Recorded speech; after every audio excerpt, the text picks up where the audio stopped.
El pueblo donde crecí no aparece en la mayoría de los mapas turísticos, pero su sombra se extiende mucho más allá de sus calles empedradas y sus tejados de teja roja. Es un lugar donde el tiempo parece haberse detenido en un equilibrio incómodo entre la tradición y la modernidad, donde los apellidos se repiten en las placas de las tumbas y en los listados de matrícula, y donde una institución de 70 años dicta, sin alzar la voz, el ritmo de generaciones enteras. La escuela a la que asistí no era solo un edificio de ladrillo y hormigón, era un organismo vivo, un ecosistema de ambiciones, recuerdos y, a veces, de resentimientos heredados. Fundada en la década de 1950, comenzó como un recinto exclusivo para varones, con uniformes impecables, disciplinas férreas y un lema grabado en mármol que prometía formar hombres de carácter y servicio. No fue hasta 1996 cuando las puertas se abrieron por primera vez a las mujeres, y aún así, el espíritu fundacional permaneció intacto, como un eco que rebota en los pasillos cada vez que suena la campana. La escuela abarca desde kinder hasta preparatoria, dividida en dos salas que se enfrentan como dos mitades de un mismo cuerpo. La primera, baja y luminosa, alberga a los más pequeños. La segunda, más alta, con ventanas arqueadas y escaleras de madera que crujen bajo el peso de la historia, guarda las aulas de sexto a 10º grado.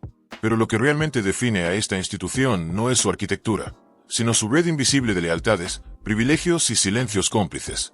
Es una escuela que ha visto nacer políticos, médicos, ingenieros y artistas, muchos de los cuales regresan décadas después para firmar cheques de donación o para sentarse en los mismos pupitres que ocuparon sus abuelos. La caridad es un ritual aquí, y la jubilación de los profesores, un contrato casi sagrado. A mayor antigüedad, mayores beneficios, pensiones vitalicias, seguro médico completo y un reconocimiento que se transmite de generación en generación.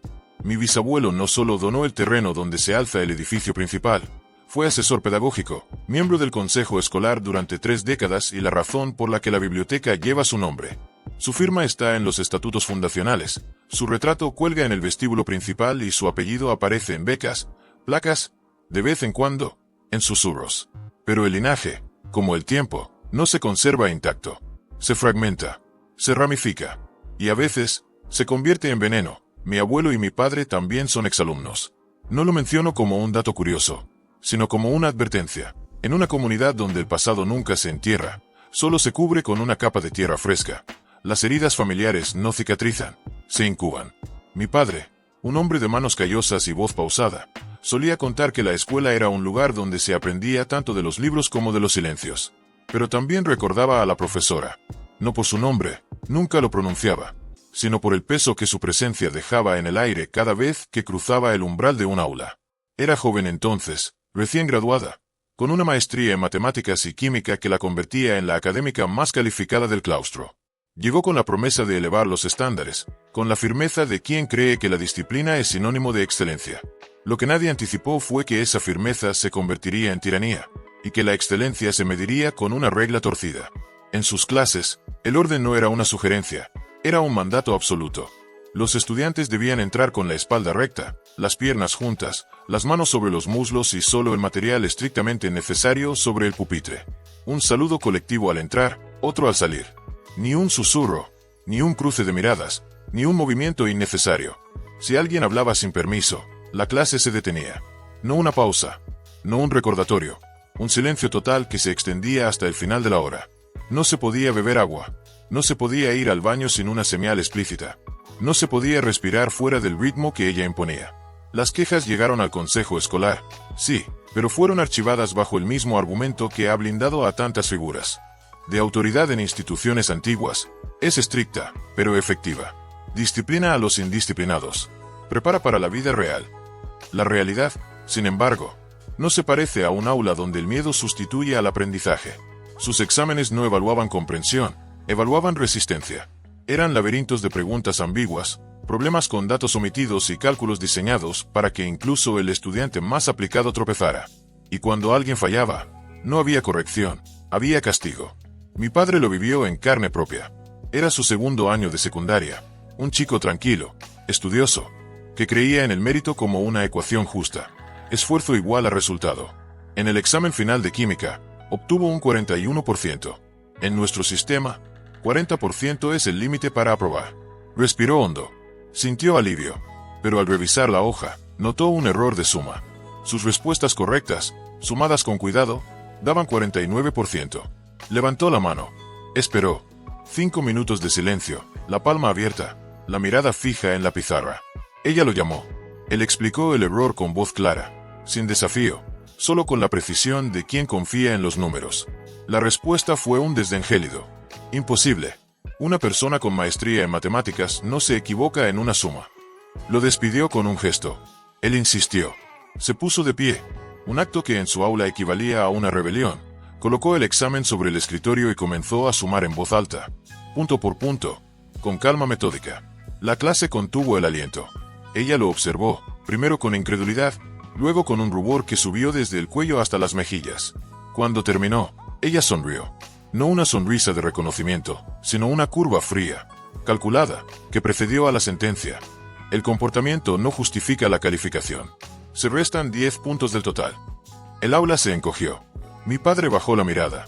39%. Reprobado. No discutió. No lloró. Recogió su mochila, salió del salón y buscó a su padre, que en ese entonces era miembro del consejo escolar. La respuesta fue un suspiro pesado. Las calificaciones son del profesor. No podemos intervenir.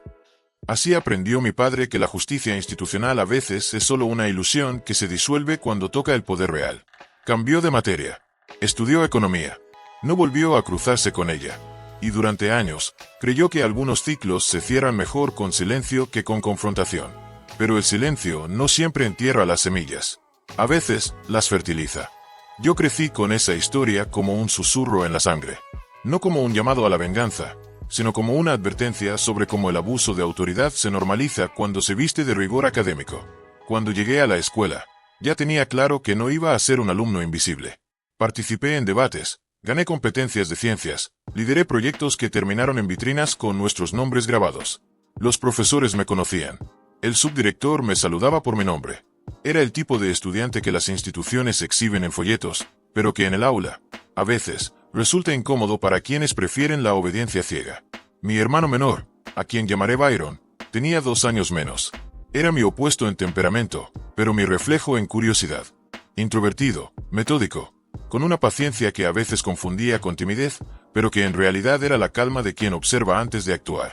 Antes de las vacaciones de verano, la escuela permitía llevar 2 libros de la biblioteca renovada. Byron eligió una colección de relatos de Enid Blyton y un manual de experimentos científicos para realizar en el patio trasero. Era un chico que entendía la ciencia como juego, como magia controlada, como preguntas que se responden con tierra, agua y paciencia. Cuando pasó frente a la mesa de supervisión en la biblioteca, ella lo detuvo. No con una pregunta, con una sentencia. ¿Qué libro llevas? Él respondió con la inocencia de quien no conoce el peso de un apellido. Uno de historias y otro de experimentos para el patio. Ella lo miró como si hubiera cometido un pecado. Yo le di clases a tu padre. No hay cerebro en esa línea. No vas a saber qué hacer con eso. Déjalo para alguien que sí lo entienda. Y sin más, se lo arrebató de las manos. El personal de la biblioteca miró hacia otro lado. Algunos rieron, nerviosos.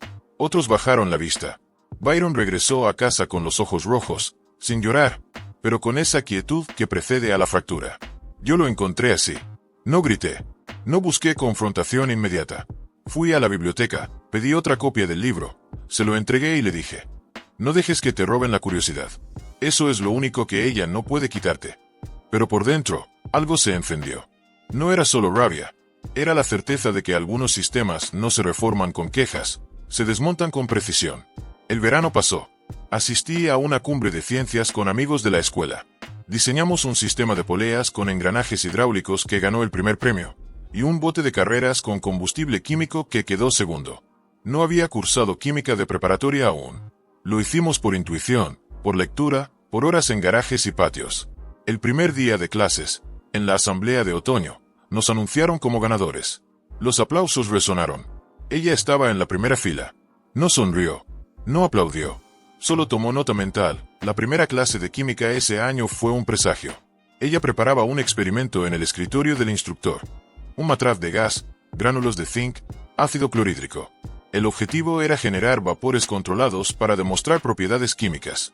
Pero los gránulos estaban oxidados, impuros. La reacción no ocurría. En lugar de detenerse, revisar el material o cambiar el procedimiento, encendió el mechero Bunsen al máximo. 3 minutos de calentamiento innecesario.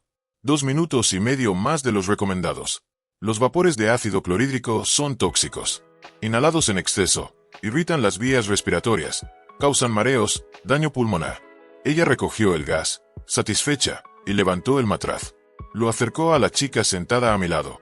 «Huele», dijo. La chica retrocedió. No por asco, por instinto de supervivencia. Sabía que el olor pungente no era una prueba de éxito, era una señal de peligro. Yo resoplé. No fue un acto de valentía, fue un reflejo, un escape de tensión. Ella giró la cabeza. Sus ojos se clavaron en los míos. «Algo gracioso que quieras compartir». Supe que había cruzado una línea, pero también supe que no podía retroceder. Recordé a Byron con el libro arrebatado. Recordé a mi padre con el examen manipulado. Recordé 35 años de silencio institucional. Y en ese momento, los filtros se apagaron. Usted y yo sabemos que no huele a nada. El experimento falló. Cree que sabe más que yo. Ella palideció. Luego enrojeció. ¿Cómo te atreves? Nadie te enseñó modales. Esto no es un puesto de carretera. Harías bien en recordarlo. Si no, vas a acabar con un par de huesos rotos. La amenaza fue en otro idioma, pero el significado fue universal. Violencia disfrazada de advertencia pedagógica. Me agarró del brazo, me arrastró hacia la oficina del director. En el camino, el subdirector nos vio. Salió de su despacho. ¿Qué ocurre? Ella habló primero, atropellada, acusándome de insolencia, de disruptivo, de peligroso. Yo esperé. El subdirector me miró. Regresa a clase. Yo me encargo de él. En su oficina, me ofreció agua. Me preguntó qué había pasado. Le conté todo. Sin exagerar, sin omitir. Cuando mencioné que subí al podio para corregir el procedimiento, su expresión cambió. No de enojo, de incredulidad mezclada con un asombro que casi rozaba el humor. ¿En serio subiste y empezaste a dar la clase? Asentí. Él soltó una risa baja. Luego se recuperó. Entiendo tu preocupación por la seguridad, pero el comportamiento disruptivo no se justifica. Investigaré lo del experimento. Si se confirma negligencia con químicos tóxicos, se tomarán medidas, y debes entregar una disculpa escrita por tu actitud. Firme. Volví al aula. Creí que era el final de su carrera. Me equivoqué. Ella reescribió la narrativa. Dijo que el experimento fue intencional para demostrar los riesgos de la inhalación, que me adelanté por arrogancia, que era un estudiante que creía saberlo todo por leer un capítulo. Y el sistema, una vez más, prefirió la versión de la autoridad antes que la evidencia. Pero yo ya no confiaba en que la justicia cayera del cielo. La justicia, aprendí, se construye con paciencia, con estrategia, con la capacidad de esperar el momento exacto en que el oponente comete su propio error. Decidí que la única forma de proteger a Byron era desactivarla. No con gritos, con geometría. Mi padre me advirtió. No vale la pena. Te vas a quemar las manos. Pero ya estaba dentro del fuego. Cambié de actitud. Me volví sumiso, puntual, aplicadísimo. Me quedaba después de clase. Hacía preguntas con voz suave, con respeto aparente. Me convertí en el alumno que ella creía haber dominado. Poco a poco, me gané su confianza. O mejor dicho, le di la ilusión de control. 2 años después, en penúltimo año, era su favorito entre comillas. El que sacaba sobresalientes, el que organizaba los materiales, el que corregía las listas de asistencia. Byron entraba a secundaria. Tomaba química con ella. Yo era asistente de laboratorio. 2 de mis mejores amigos conocían el plan. El resto de la clase me miraba con resentimiento. El consentido, decían. El traidor. No me importaba. La lealtad no se mide por la aprobación inmediata, sino por el resultado final. El primer día de clase, cambié su taburete de 3 patas por uno roto. No era un acto de vandalismo, era un cálculo. Ella se sentó. El taburete cedió. Cayó. Golpeó la pared. Gritó. Se lastimó la mano. Yo corrí a ayudarla. Traje otra silla. Los de primer año contuvieron la risa. Ella se levantó, furiosa, y empezó a gritarle a Byron. Bancos estúpidos. Asistentes estúpidos. Byron respondió, sin pensarlo. No es culpa de mi hermano que usted sea demasiado pesada para el banco.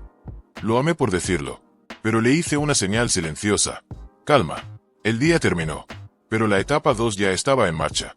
Ese mediodía, un estruendo sacudió el estacionamiento. El coche de ella, un sedán antiguo, echaba humo. El tubo de escape, reventado. Habíamos tapado la salida con arcilla modelada, endurecida bajo el sol durante 6 horas. Un detalle técnico simple, pero efectivo. Un motor antiguo, presión acumulada, metal fatigado. El coche fue remolcado. Ella se fue con otros profesores. No apareció en 2 días. Al tercero, era el día del maestro. Tradición local, los estudiantes visitan a sus profesores, entregan tarjetas, regalos, palabras de agradecimiento. Pero nosotros habíamos trabajado en silencio. 2 días de mensajes discretos, de acuerdos entre grupos, de promesas susurradas en pasillos. Difundimos la idea, no ir. No por crueldad, por justicia. Y funcionó. Nadie fue. Ni uno. Por primera vez en 70 años, un profesor no recibió un solo saludo. Ella lo supo. Alguien habló. Al día siguiente, ya había preparado el laboratorio. Los de primer año se acomodaban. Ella entró. Furiosa, se acercó a mí. Y me golpeó. Una bofetada directa, sin advertencia, sin contención. Me dejó la mejilla morada, el labio partido, la nariz sangrando. Byron corrió hacia mí.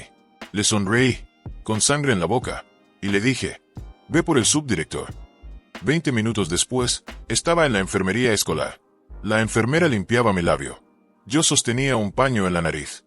Entraron el director, el subdirector, 2 policías. ¿Quieres hablar ahora o cuando lleguen tus padres? Ahora, dije. Conté todo. El acoso a mi padre. El acoso a Byron. El experimento tóxico. La bofetada. Le dije al director que revisara los promedios nacionales. Física 92%, biología 90%, química 79%. No era coincidencia. Era negligencia sistémica. Sumado a la agresión física, perdió su licencia 2 años antes de jubilarse. Sin licencia, sin antigüedad completa, sin pensión. El coche no tenía seguro. El pueblo habló. El sistema, por fin, actuó. Pero la historia no termina con la caída institucional. La caída física fue más lenta, más silenciosa, más irónica. La caída del taburete la llevó al hospital. Radiografía de muñeca y cadera. Sospecha de fisura. La cadera estaba bien. La muñeca, intacta. Pero la imagen mostró otra cosa. Una masa, irregular, densa, en etapa 3. Cáncer. No voy a fingir que no sentí un escalofrío de satisfacción oscura. El karma no es poético, es matemático. Y a veces, la radiación que emana de una vida tóxica termina por consumirla desde dentro. Conocí a su único familiar vivo, un sobrino, llamado por el hospital, por la policía, por el vacío que deja a alguien que ha quemado todos los puentes. Me contó la verdad.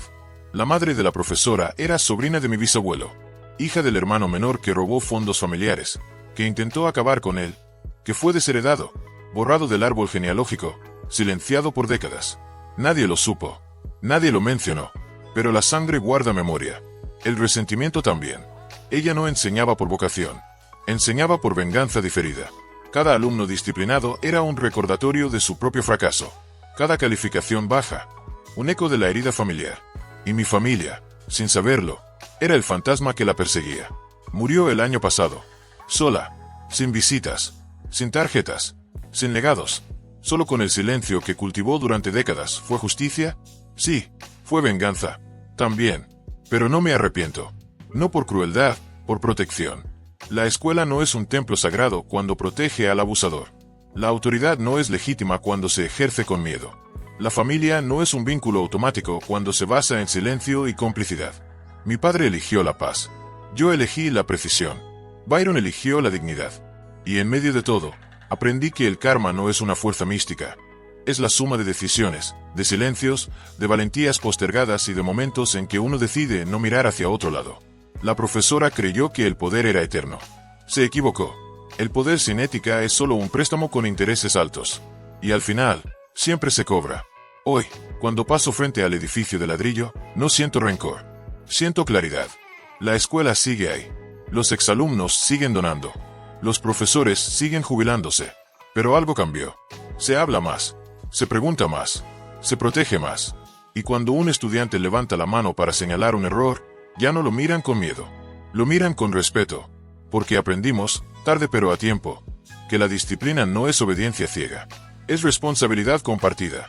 Que la excelencia no se mide por el miedo que inspiras, sino por las mentes que liberas. Y que, a veces, la mejor venganza no es destruir al enemigo, sino construir un sistema donde ya no pueda existir. Mi hermano y yo seguimos siendo 2 caras de la misma moneda. Él, el introvertido que construye con paciencia. Yo, el estratega que actúa con cálculo. Pero ambos compartimos una certeza. No hay herida que no pueda sanar, siempre y cuando no se la alimente con silencio.